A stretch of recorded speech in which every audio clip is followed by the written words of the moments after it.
Kemudian ada namanya syirkah al-mufawadhah.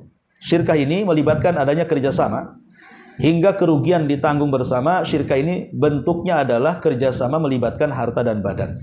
Namanya mufawadhah. Mufawadhah itu begini, Bu.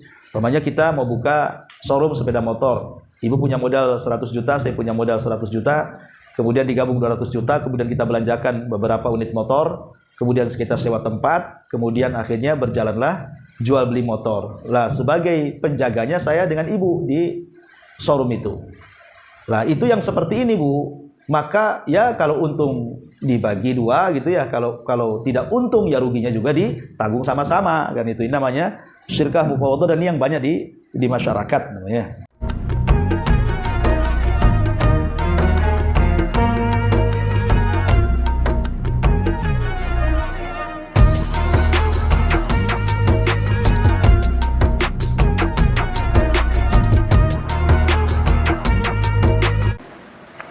Bismillahirrahmanirrahim. Assalamualaikum warahmatullahi wabarakatuh. Alhamdulillah wassalatu wassalamu ala Rasulillah wa ala alihi wa sahbihi wa mawalah wa la hawla wa la quwata illa billahi wa ba'd.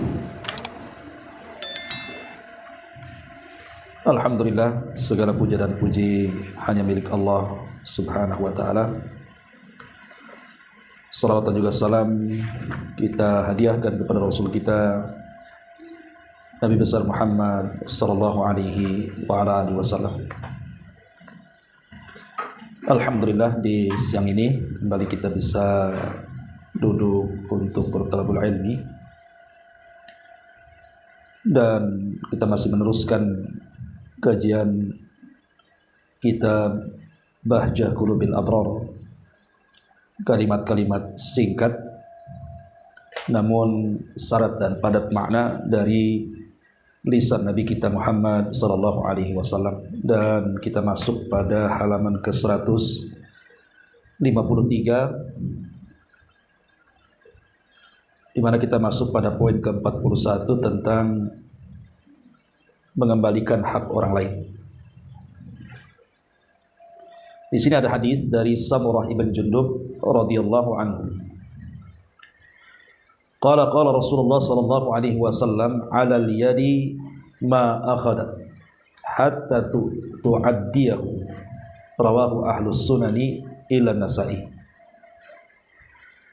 Dari Samurah ibn Jundub radhiyallahu anhu, beliau berkata, Rasulullah sallallahu alaihi wasallam bersabda, tangan bertanggung jawab atas sesuatu yang telah ia ambil sehingga dia menunaikannya atau mengembalikannya. Hadis ini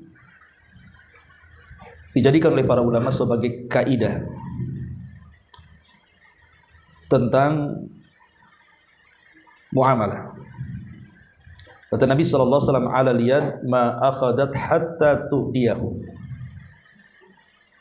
Kata Nabi sallallahu alaihi wasallam, tangan yang mengambil dia bertanggung jawab atas sesuatu yang telah diambilnya hingga dia mengembalikannya. Maksudnya hadis ini bicara soal barang-barang atau benda-benda yang diambil seseorang. Contohnya dalam hal pinjam meminjam. Jadi kalau seandainya ibu datang kepada saya kemudian meminjam sepeda motor, maka sepeda motor yang ibu pinjam dari saya harus ibu rawat, harus ibu jaga, jangan sampai rusak atau apalagi sampai hilang. Dan apabila sudah selesai, maka ibu harus mengembalikannya dalam kondisi sebagaimana ibu meminjamnya. Itulah makna alal yad ma akhadat hatta tu'diyahu, bahwa tangan itu bertanggung jawab atas sesuatu yang telah diambilnya sampai dia mengembalikannya. Atau contoh yang lain dalam hal sewa menyewa. Umpamanya ibu menyewa rumah saya, maka selama ibu menyewa rumah saya, maka ibu harus menjaga rumah yang ibu sewa dari saya. Dan kalau selesai ibu menyewa, maka ibu harus mengembalikan sebagaimana ketika ibu menyewanya. Karena banyak orang yang menyewa rumah itu kadang-kadang dirusakkan, Bu. Kadang-kadang dia merusak pintu, kadang-kadang dia merusak barang-barang yang ada di dalam, atau kadang merusak tembok dengan banyaknya paku sehingga rusak dan begitu seterusnya. Maka kaidah hadis ini bahwa kalau seseorang menyewa, maka wajib untuk dijaga dan tidak boleh dirusak, dan kalau selesai harus dikembalikan dengan baik-baik. Atau contoh yang lain, bicara soal jaminan, barang jaminan. Umpamanya saya menghutangi uang kepada ibu, ibu datang ke saya, Ustadz bisa nggak pinjam uang 100 juta? Otomatis uang yang banyak tidak bisa langsung dikasih kecuali ada jaminan, kan Bu? Kira-kira jaminannya apa kalau tidak bisa bayar? Akhirnya ibu menyerahkan BPKB kendaraan, mobil atau sertifikat rumah. Maka barang-barang yang menjadi jaminan karena hutang piutang, maka saya harus menjaga barang-barang itu, jangan sampai rusak, jangan sampai hilang sertifikatnya.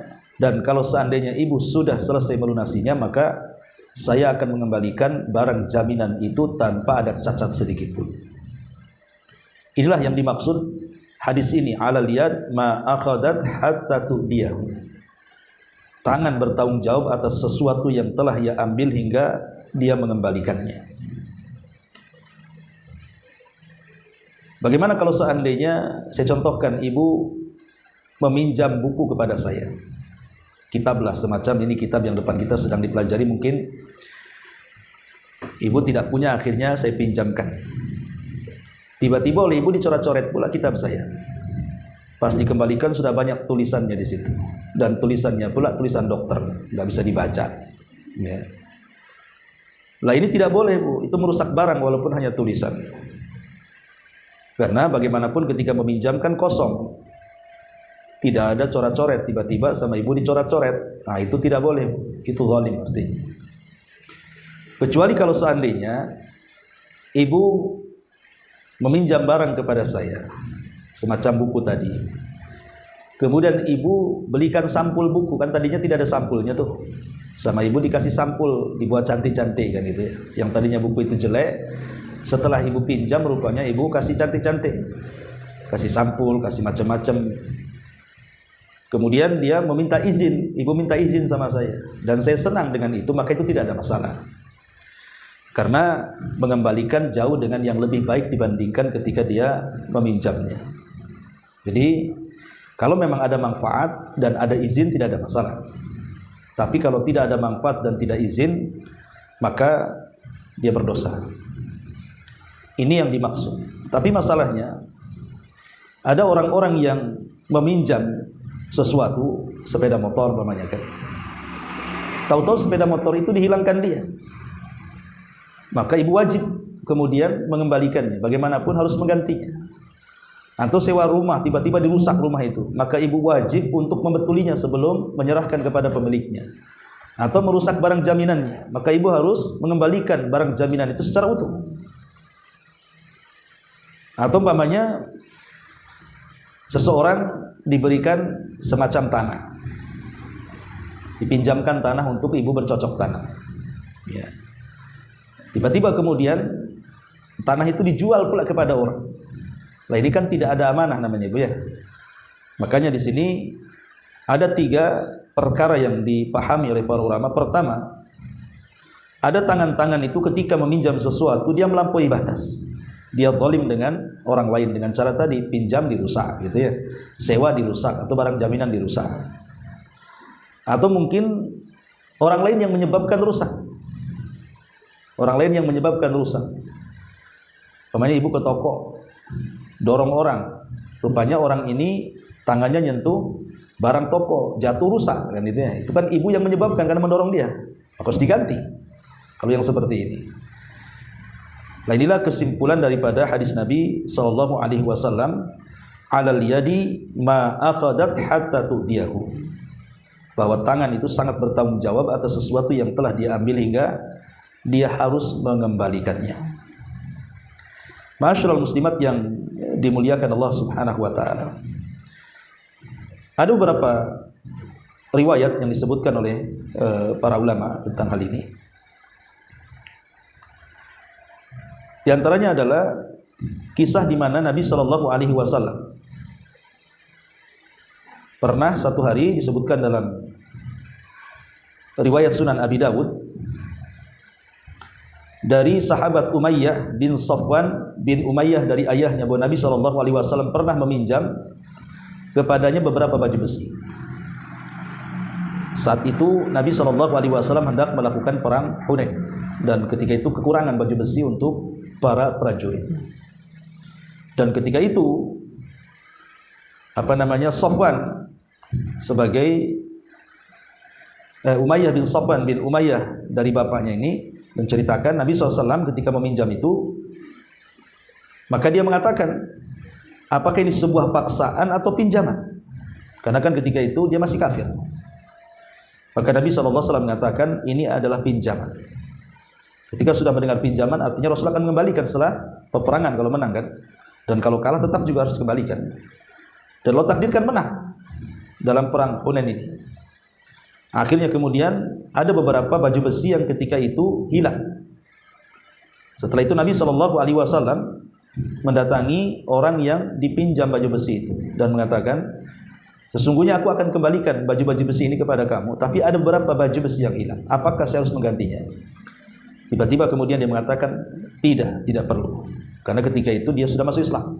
Jadi ngomong gitu karena dia masuk Islam sebelumnya, dia masih kafir ketika meminjamkan baju besi itu. Nah dari sini kita tahu bahwa Nabi Shallallahu Alaihi Wasallam ada itikat pengembalian. Karena memang akadnya kan akad pinjam, berarti harus dikembalikan. Ini juga salah satu dalil dari penguat kaidah 'alal yad ma aqadat hatta tu'diyahu. Itu secara umum gambaran hadis ini. Baik, perhatikan bukunya, kita akan baca. Beliau mengatakan di sini, Syekh Abdurrahman As-Sa'di, ini mencakup segala yang telah diambil oleh tangan berupa harta-harta manusia yang diambil dengan cara yang tidak dibenarkan. Contohnya adalah merampas dan semacamnya. Termasuk pula segala sesuatu yang diambil dengan cara yang benar seperti barang-barang gadai, sewa ataupun jaminan. Jadi kaidah ini mencakup semuanya. Baik tangan seseorang itu mengambil dengan cara zalim, umpamanya merampasnya atau merampoknya atau mencurinya, maka wajib dikembalikan.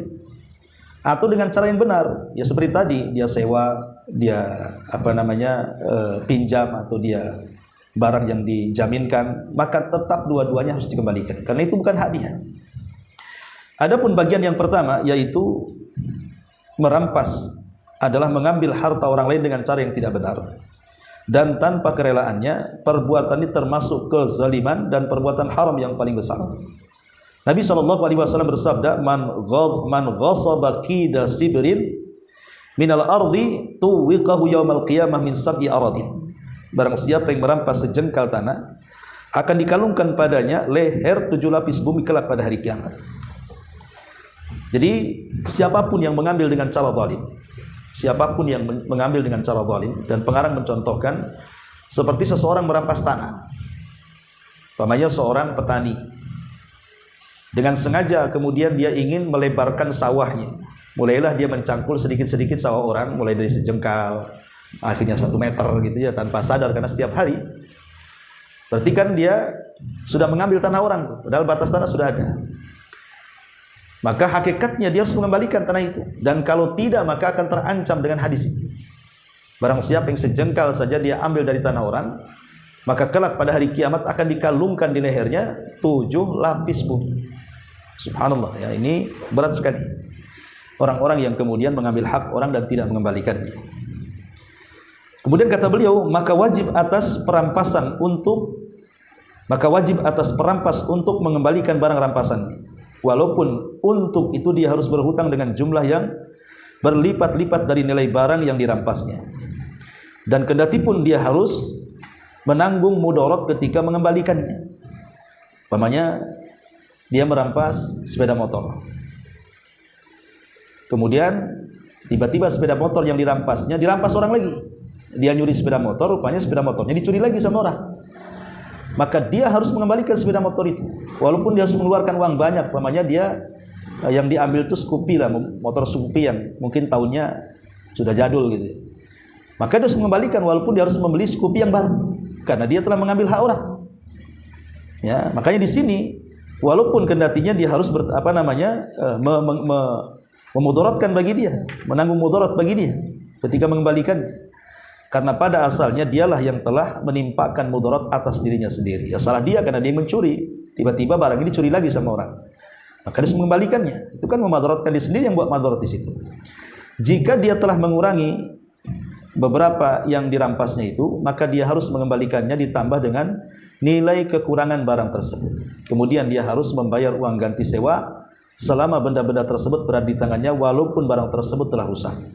Ini kalau seandainya nih ibu mengambil barang saya, sepeda motor, saya tidak tahu kalau rupanya diambil sama orang, baru ketahuan setelah 1 bulan.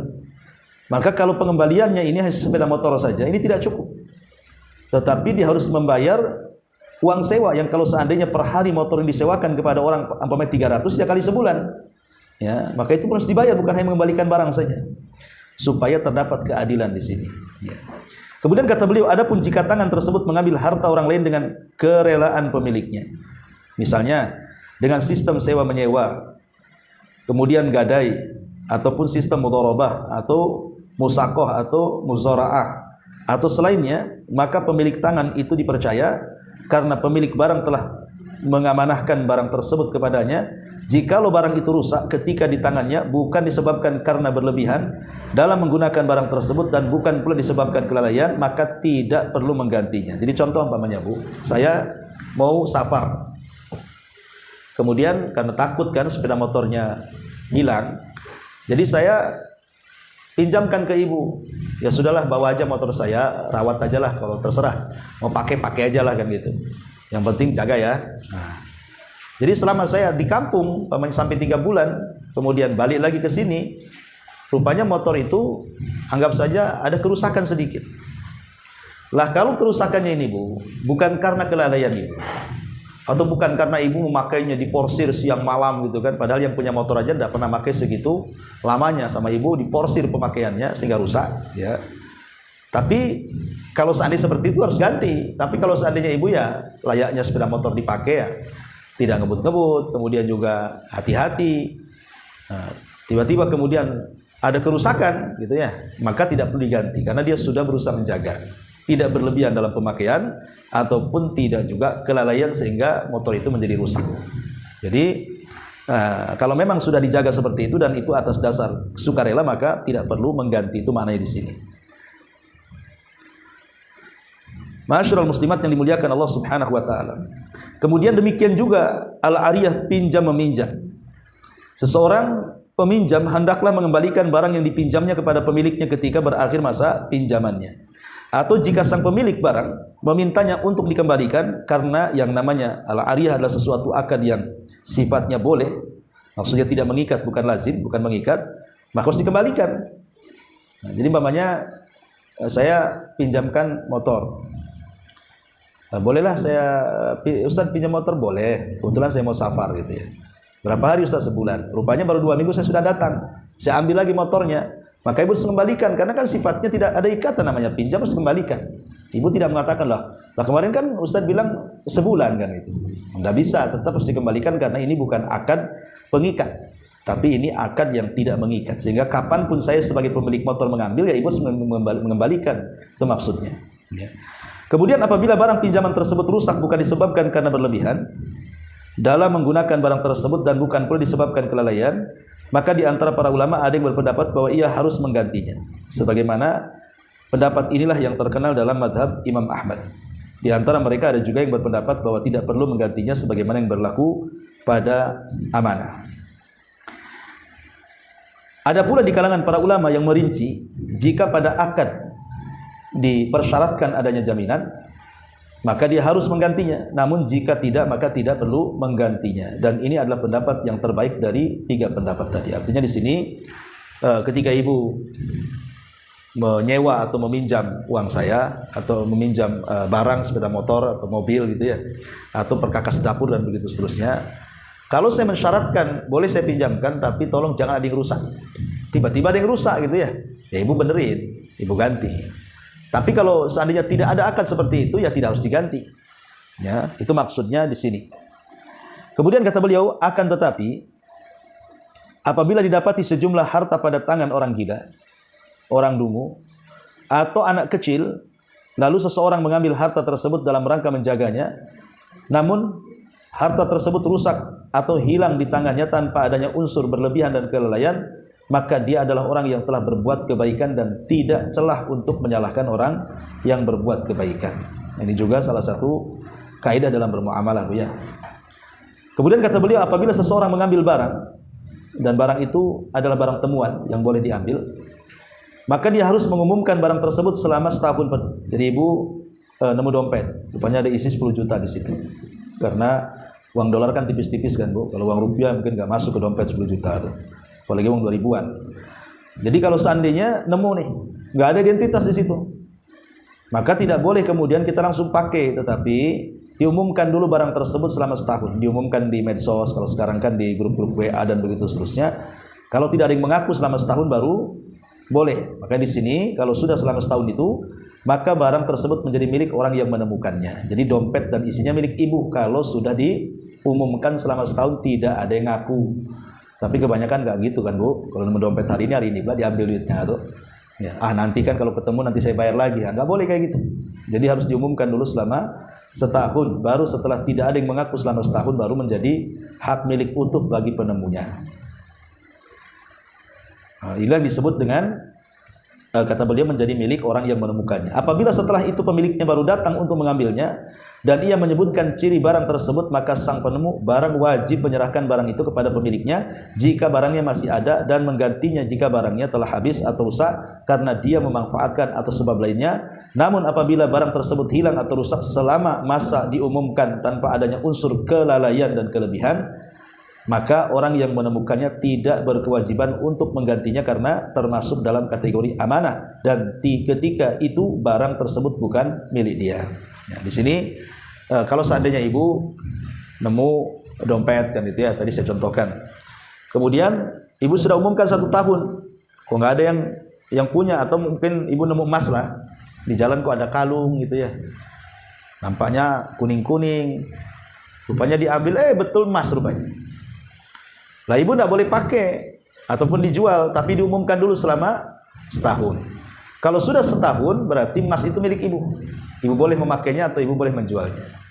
Tetapi kalau selama pengumuman dari awal sampai setahun mungkin emasnya itu rusak, ya mungkin patah gitu ya, dan bukan karena kelalaian, tiba-tiba pemiliknya datang setelah memastikan bahwa dia adalah pemiliknya, kalau bukan karena kelalaian maka tidak wajib memperbaikinya. Dan tetap harus mengembalikan kepada orang yang punya barang itu. Inilah kaidah pertama, alal yadi ma akhadat hatta tu'addiyahu. Tangan bertanggung jawab atas sesuatu yang telah ia ambil hingga ia menunaikan atau mengembalikannya. Ini yang pertama. Kemudian juga di sini hadis selanjutnya yang 42.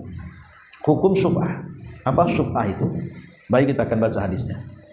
An Jabir bin Abdullah radhiyallahu anhu maqala qala Rasulullah sallallahu alaihi wasallam bisyuf'ati fi kulli ma lam yuqsam fa idza waqa'atil hudud wa surifatit turuq fala syuf'ata rawahul Bukhari. Kata Nabi sallallahu alaihi wasallam dari Jabir bin Abdullah radhiyallahu anhu, Rasul bersabda, Rasulullah sallallahu alaihi wasallam telah menetapkan adanya syuf'ah pada setiap harta yang dibagi, pada setiap harta yang belum dibagi.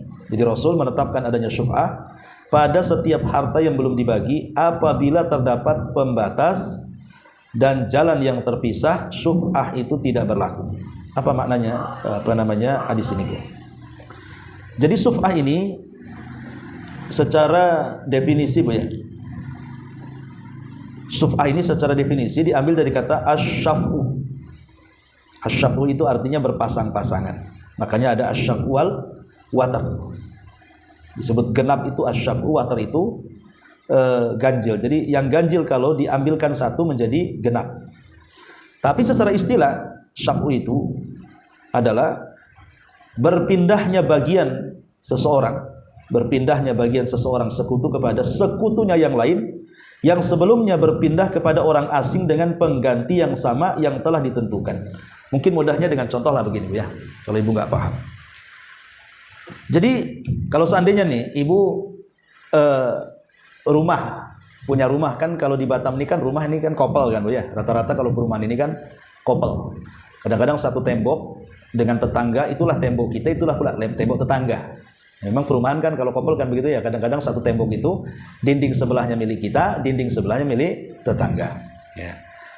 Jadi kalau seandainya ibu mau menjual rumah ibu, di situ ada syuf'ah tuh. Ibu tidak boleh menjual rumah kepada orang lain sampai ibu tawarkan kepada tetangga sendiri. Nggak boleh Bu ya. Ibu tidak boleh menjual rumah yang kopel dengan tetangganya kepada orang lain sampai ditawarkan dulu. Mau beli rumah saya enggak? Kan itu ya. Oh saya enggak punya uang, enggak apa-apa, jual aja ke orang. Nah, berarti kalau sudah ada izin menjual ke orang maka boleh. Itu namanya syuf'ah Bu ya. Atau mungkin ibu punya tanah ibu itu dempet dengan tanah tetangga dan tidak ada jalan di situ yang memisahkan tanah ibu dengan tanah tetangga ya. Pokoknya tidak ada yang memisahkan lah, tidak ada dinding tidak ada jalan yang memisahkan, atau mungkin terpaut jauh jaraknya gitu ya. Sebab kalau terpaut jauh ya nggak ada kewajiban untuk menawarkan ibu rumahnya dengan rumah tetangga dipisah dengan jalan gang lah gitu kan. Kalau yang terpisah di sini nggak ada syuf'ah, ibu bisa jual ke siapa saja ya.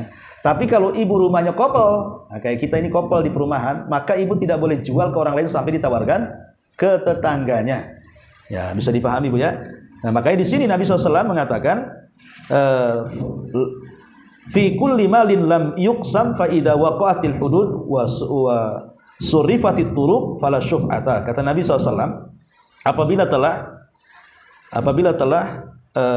waqa'atil hudud, apabila terhalang dengan batasan-batasan ataupun mungkin ada jalan raya yang memisahkan, maka di sini tidak ada syuf'ah ya.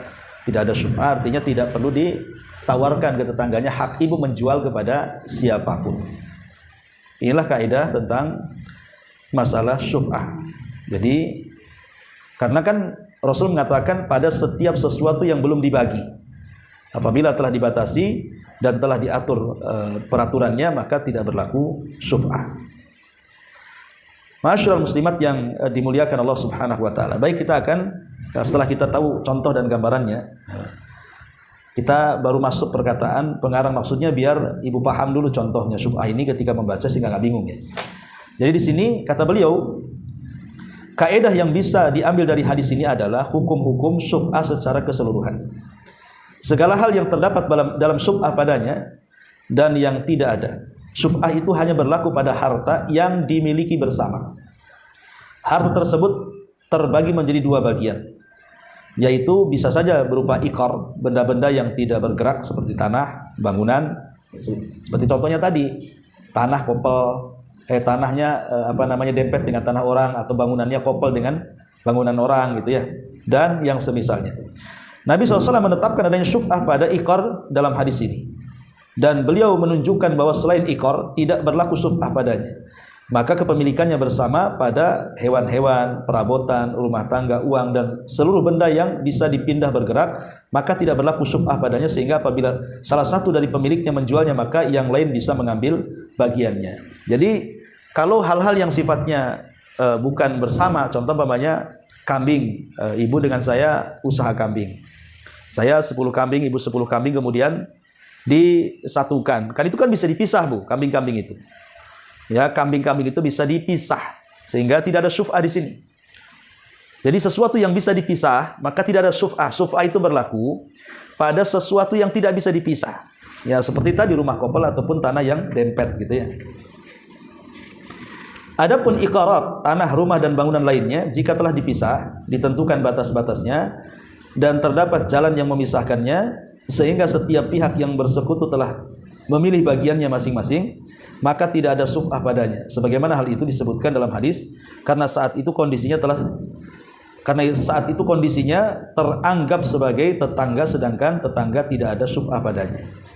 Adapun jika belum ditentukan batasan-batasannya dan belum terpisah oleh jalan, lalu salah satu pihak menjual baginya, maka pihak lainnya yang bersekutu memiliki hak syubhah, yaitu mereka mengambil uang hasil penjualannya. Masing-masing berhak mendapatkan bagian yang sesuai dengan miliknya. Pokoknya intinya pembahasan ini memang cukup panjang, tapi tadi saya sudah jelaskan contohnya yang menjadi muamalah kita sehari-hari tentang masalah syubhah ini. Dia berlaku kepada benda-benda yang tidak bisa dipisah, ya. Maka kalau ibu mau menjualnya, tidak boleh langsung menjual kepada orang lain. Tidak boleh menjual kepada orang, tapi jualah kepada tetangganya dulu. Baru kemudian kalau tetangganya tidak mau, baru dijual kepada orang, kemudian dijelaskan batasnya sampai di sini. Itu intinya hadis yang kita baca di hadis ke-42 ini. Masyaallah muslimat yang dimuliakan Allah Subhanahu wa taala. Kemudian yang ke-43 kita singkat-singkat, karena kan kaidah muamalah ya. Makanya tidak banyak keterangan, hanya dibuat contoh saja biar mudah. Kita masuk pada hadis ke-43-nya, keutamaan dan berkah berserikat.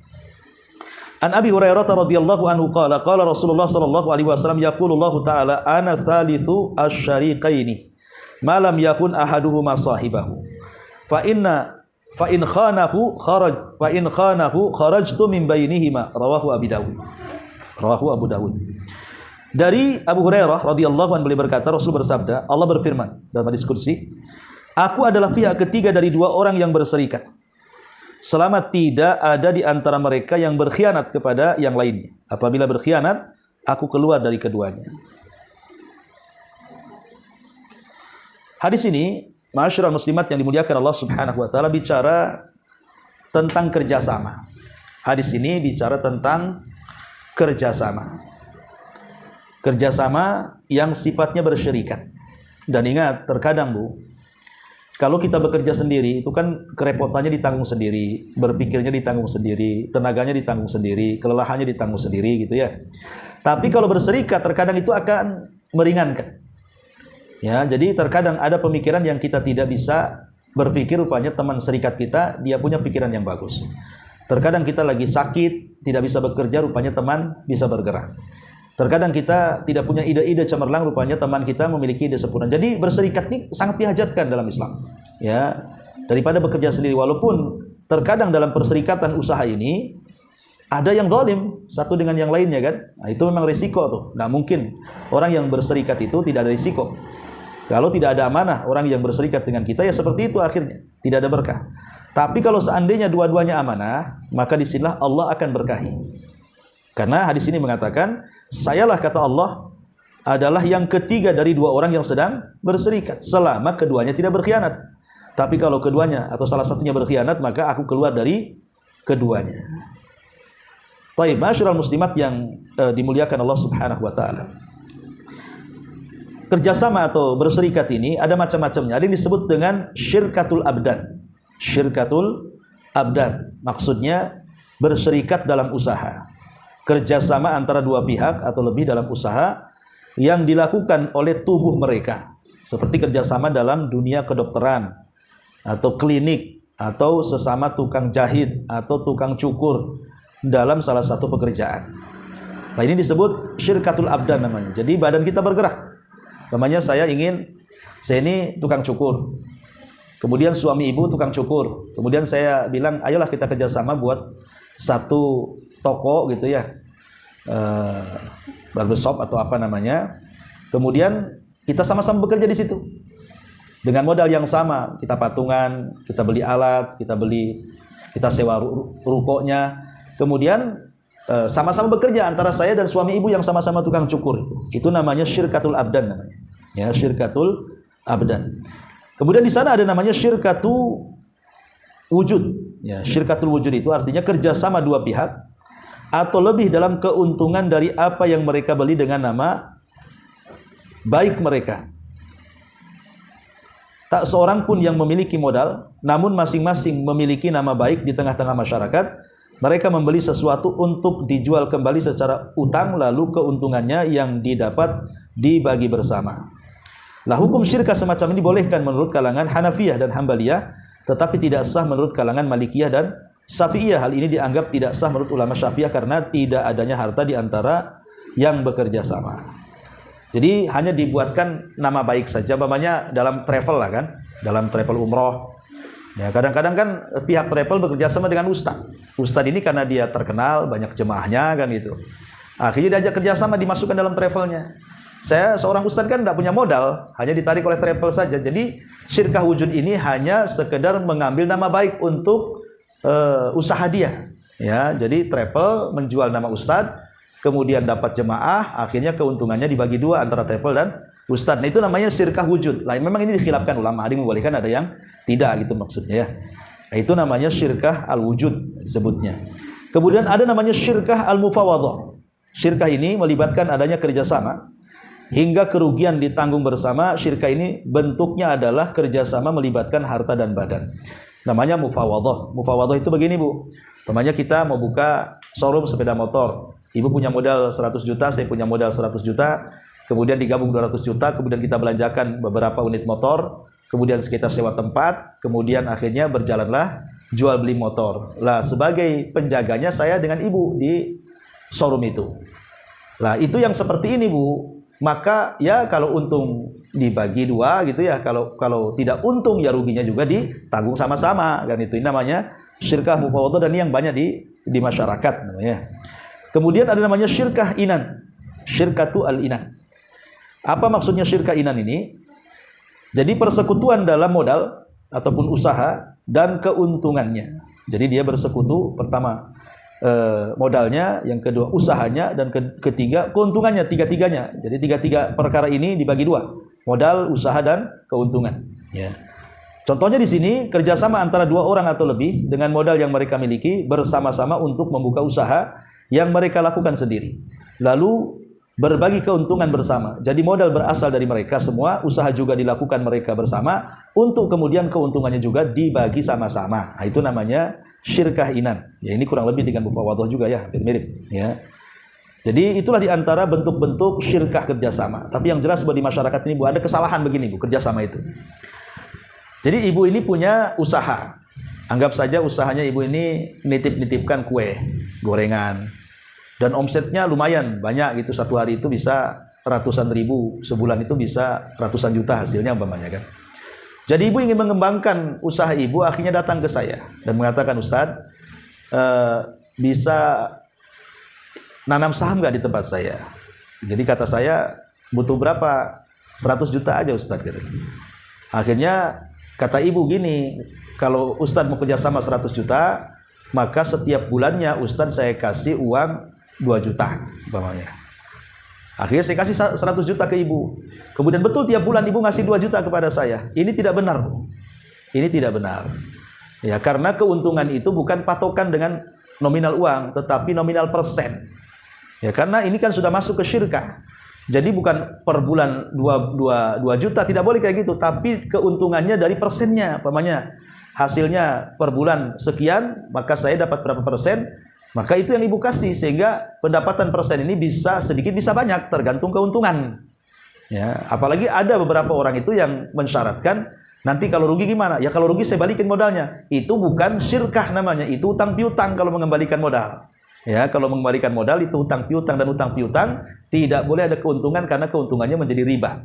Ya, jadi itu yang harus ibu pahami tentang masalah syirkah. Nah, di sini kalau syirkah itu artinya kerjasamanya itu memang amanah dari pihak ibu dengan saya, tidak ada yang berkhianat, ya sesuai dengan perjanjian al-muslim ala syurutihim, maka Allah subhanahu wa ta'ala pasti akan menolong usaha orang yang bekerja sama selama tidak ada yang berkhianat. Bahkan Allah akan berkahi usahanya.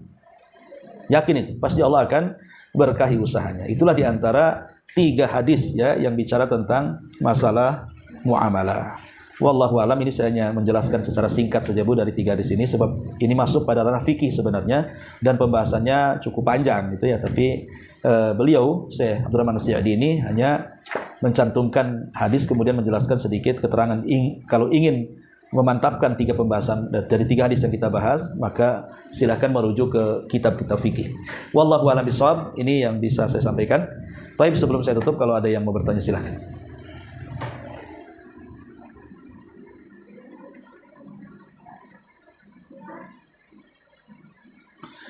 Di sini ada pertanyaan dari YouTube. Maaf Pak Ustadz, izin bertanya di luar tema. Boleh nggak kalau niat akikah untuk anak laki-laki tapi kambingnya cuma satu dulu? Nanti satunya lagi kalau udah ada dananya. Boleh, enggak apa-apa. Ya, jadi kalau punya anak laki-laki ingin akikah, rupanya uangnya tidak cukup untuk membeli 2 ekor kambing. Karena kan kalau anak laki-laki 2 ekor kambing, anak perempuan 1 ekor kambing. Tapi baru dapat 1, maka nggak boleh. Boleh, tidak ada masalah. Ya, tidak ada masalah. Akikah dulu dengan 1 ekor kambing, dan kalau nanti ada rezeki lagi bisa membeli 1 ekor kambing lagi, baru diakikahi lagi. Jadi tidak ada persyaratan harus 2 ekor kalau sekaligus, kalau tidak maka tidak sah. Tidak boleh. Ya, satu-satu dulu sesuai dengan kesanggupan kita untuk melaksanakan akikah. Kemudian di sini bolehkan niat akikah untuk anak laki-laki 1 kambing dulu, nanti satunya diulang-ulang di pertanyaannya. Ya. Tadi saya sudah jawab, wallahu a'lam.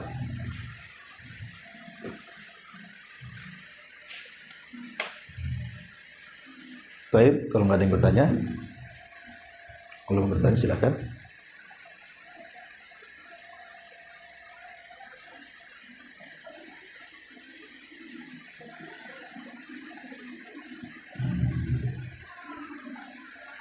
Baik, kalau nggak ada, tutup. Subhanaka wa bihamdika, asyhadu an la ilaha illa anta, astaghfiruka wa atubu ilaik. Allahu ta'ala alam.